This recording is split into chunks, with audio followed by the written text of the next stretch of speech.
Na, mag-pray ka muna. Ayan. Na, lagi mo tatandaan na yung lagi ko paalala sa'yo. Na, may pag-aaral mo, focus ka. Hanggang makatapos ka sa pag-aaral mo. Para pagdating na panahon, makatapos ka ng pag-aaral mo. Kahit anong trabaho na applyan mo, makatanggap ka. At saka na, alam mo ba, kung makatapos ka ng pag-aaral mo, while ang gusto mong malating sa buhay, magagawa mo. At saka yung kung bakit natin na maliit, mapapalaki mo ito, yung sasakyan, kaya mo yun, walang imposibleng matapos mo yung pag-aaral mo. Dahil ang edukasyon, yun ang susi sa tagumpay. Kaya na, galingan mo sa eskwela. Opo, ma, gagalingan ko po. Sige na, bilisan mo na. Ulit ka sa school. Ulit ka pa na. Oh, bakit yung itsura mo? Parang pagod na pagod yung... Kaya nga, parang stress na stress naman dyan. Nakakapagod kasi yung trabaho namin, tapos nagtatoxic na ng mga kawork ko. Tapos ang dami natin ang ginagawa yung research natin. Kaya ngayon, nakakapagod yung research Di ba yan? Stress na stress ka mo kayo. Okay lang ba? Gamitin ko yung time natin ng break time. Share ko kayo ng gasto. Tsaka na yan, dami pa namin gagawin. Saglit nga lang to. Alam mo, 5 minutes. first chapter pa lang tayo. Sa 5 minutes na sasayahan ko sa buhay ko. Pag may oras kami, sasama kami sa simbahan. Oh, promise yan. Sama ka sa church niyo. Kaya yan. Kaya naman tayo sa Kaya naman tayo. Gutom na ako.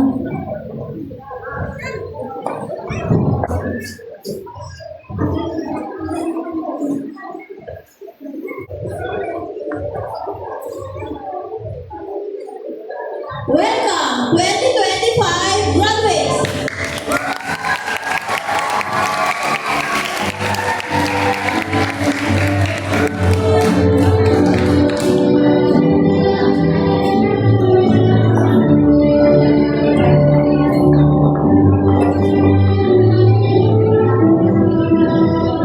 Diba? Graduate na tayo.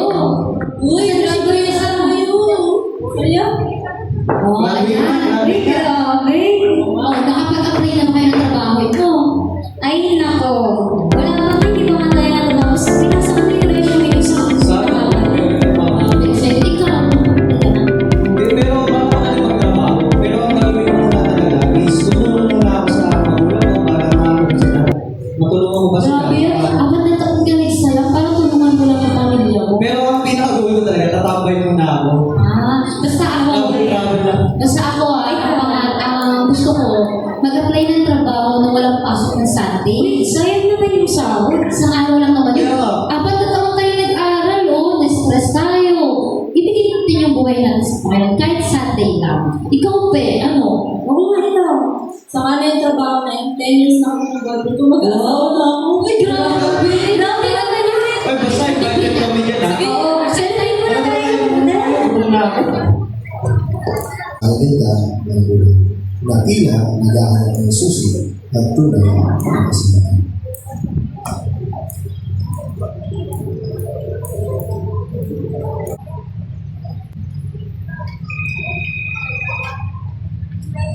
Repeat na ang trabaho. Ako talaga. First day pa naman ngayon. Ako. Next applicant, please. Hello po. Ha? Sabi ka po. Tutok sa inyo. Sir, good morning. Magasing po. Dali lang mo mga gusto ko. Ano po natin sa check ko lang po yung resume mo, sir, ha? Sir, alright, pwede. Next week po, tatawagan na lang po namin for the previous interview. Okay? Medyo ano po tayo ngayon na medyo mag-apply. Kaya sana mag-pray ka na.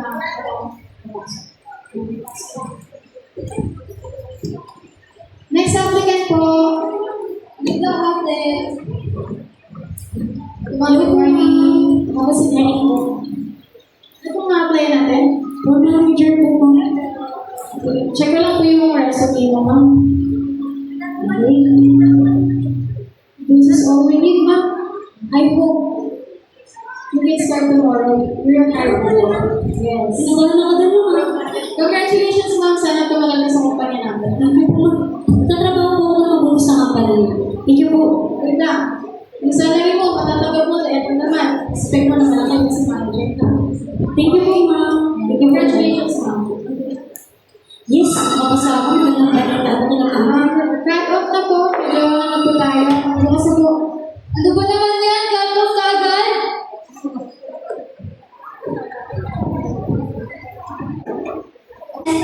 Kumusta? Ate, kailangan namin. Hello! Uy, grabe naman. Pasalubong mo sa akin yan. Pera agad. Ate, Ano ako ba ako? Okay na. Ay, huwag na ako, te. Huwag na ako. Wait ka. Sumasagot yung ba? ate, field trip ko yun. Ano, ate? Field trip? Pwede naman yan next year. Ah, sige. Ganito na lang. Ikaw. Ano ang kailangan ko? Kailangan ko ng 5K. 5K. Sobrang laki naman yun. Para sa project namin. Project? Grade 2 ka pala. Project 5K. Sobrang laki ah. O ikaw. Ate, kailangan ko ng 10K para sa field trip. Kamayo pa kami. 10K. Okay. Ito, hindi ka na din yung paborito kong resort. Baka matuwa ako sa sabihin. Pero ikaw, ano kailangan mo? Laruan! Bago pa to ah! Ang dami gastusin. Pero sige, dahil mahal na mahal ko kayo, si ate gagawa ng paraan. Papangutang ko kayo kasi ayaw ko masyado kayo mag-worry. Pero basta i-promise niyo sa akin na mag-aaral kayo na mabuti para kahit anong gusto niyo, makukuha niyo, kahit ano ba yan, mabibili niyo. Okay ba yun? Sige na kayo, maraming gagawin si ate.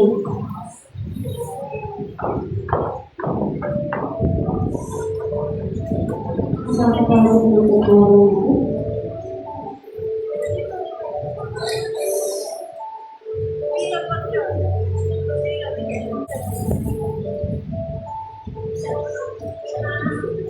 Hello, ma'am. Oo, ma'am, medyo. Kausap ko nga yung mga kapatid namin. Ay, sinabi ko na nakaka-stress yung work ko ngayon. Wow! Si mama talaga, oh. Dami naman. Wait lang, ma'am.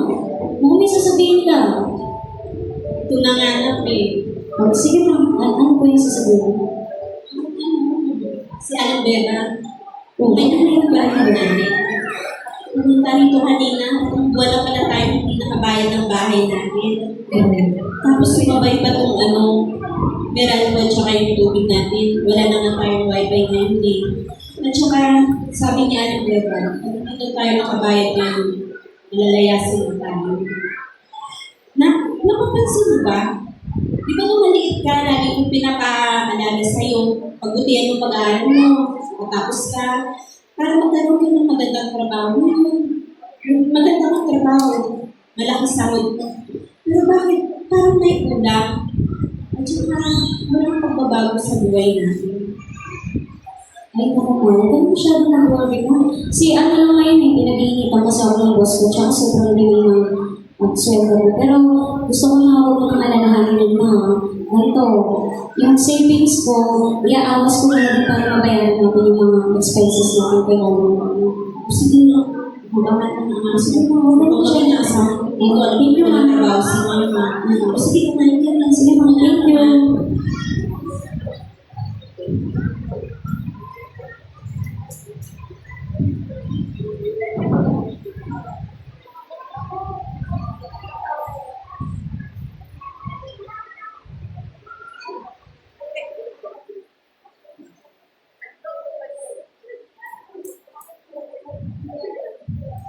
Bakit kaya ganito?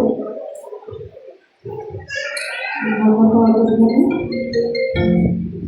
Gusto ko na kaya ako. Grabe, kakapal na ako. Kilawag ko. Hello? Hello, B. Si Pinpin to. Grabe ka, ha? Nakalimot ka na. Kamusta na? Balita ko, nakapag-Japan ka na. Grabe yung mga pangarap mo, B. Nakuha mo na. Magkwento ka naman. Ito, okay na. Okay ba yan? Parang, bakit ganyan yung boses mo? Parang, di ka naman masaya. Ano problema? Hindi ko rin alam. Pero pwede ko ako mag-pwede sa UP? Oo naman. Dahil naman ako makinig sa'yo. Ano ba yun? Hindi pa ako makasi ako. Hindi ko na alam kung anong direction ng buhay ko na yun.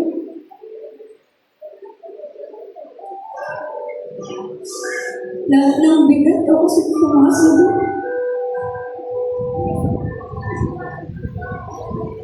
Hindi ko alam kung sino yung lalapitan ko.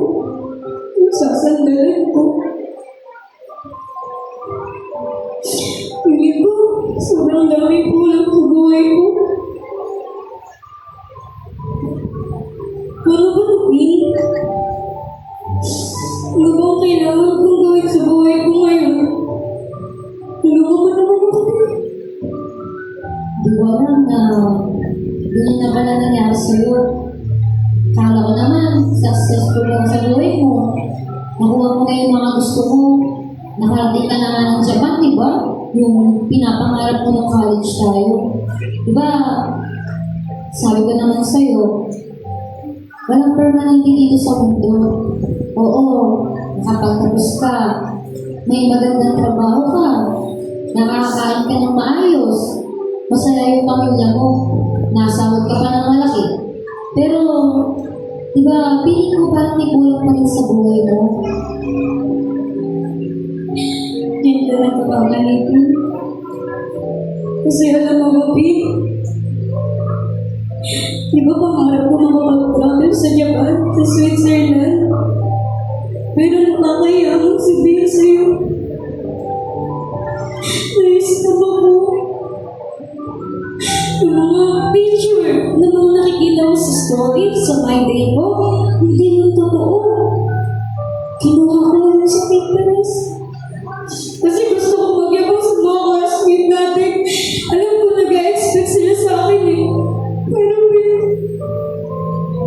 tumatatak sa isip ko yung laging sinasabi ni Mama. Sabi niya nakapagtapos ko ng pag-aaral. Bibili ko lahat ng gusto ko. Madali na lang ako makapunta sa lugar na pinapangarap ko. Pero lahat ng meron ako, walang kwenta yun, Pin. Naiingit na ako sa'yo eh, kasi sobrang saya mo.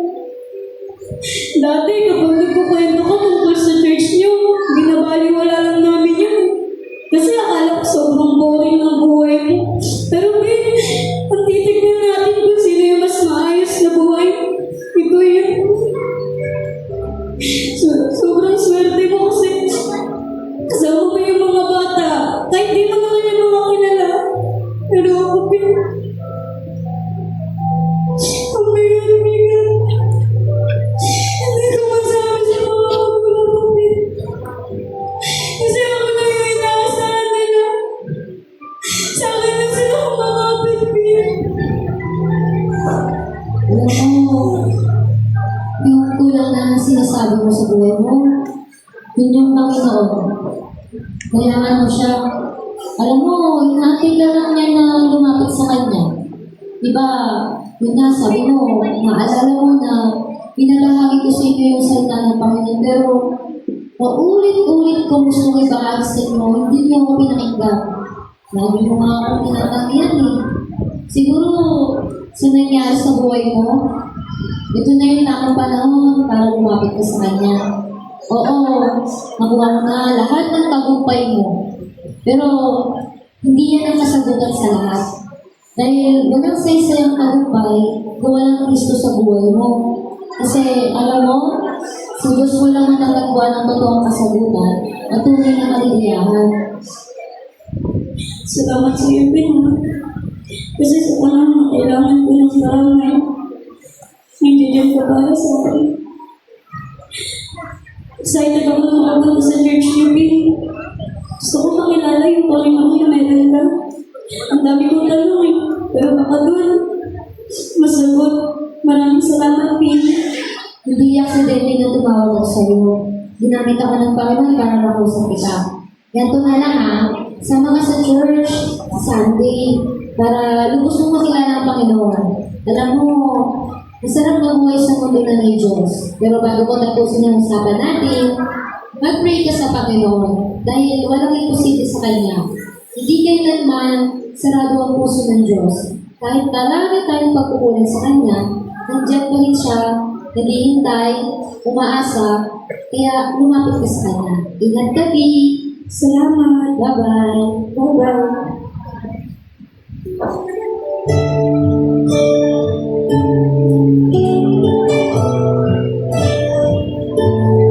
Maaaring ikaw ay naghahanap ng kasagutan sa iyong buhay ay ang iyong pag-aaral, magkaroon ng magandang trabaho, magkaroon ng maraming pera na kayang buuin ng mga bagay na kailangan upang maging masaya. Maaaring naghahanap ka ng kasagutan sa pag-ibig ng tao, kaibigan, ngunit hindi ito ang kasagutan sa kakulangan sa ating buhay. Si Kristo ang pupuno sa kakulangan at kalungkutan sa buhay. Hindi kayamanan, kasigatan, o kapangyarihan ang sagot sa ating buhay, kundi si Kristo lamang at wala nang iba. Tanggapin mo si Jesus sa iyong puso dahil siya ang tunay at nag-iisang kasagutan sa ating buhay.